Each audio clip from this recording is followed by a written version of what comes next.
ये छठी मैया का घाट हमने आप लोगों के लिए बनाया है और छठ मैया की कृपा रहेगी तो हर साल बनता रहेगा। बोलो छठी मैया की, छठी मैया की।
भाइयों और बहनों रिक्वेस्ट है कि चंड वालों के लिए रास्ता छोड़ के खड़े हो, प्लीज रिक्वेस्ट है।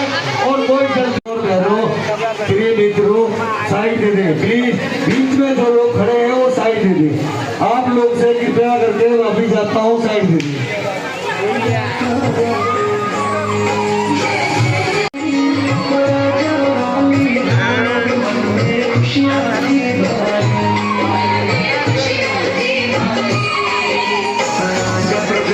करके सबको खुशियाँ मनाते, खुशी से गाते पावन कथा सुनाते। थोड़ी टाइम बचा हुआ अभी ज्यादा उठने में टाइम है, प्लीज अभी घुसने ना दो। जो मर्द वाले उनको घुसने दो, बंद जाए।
ए घर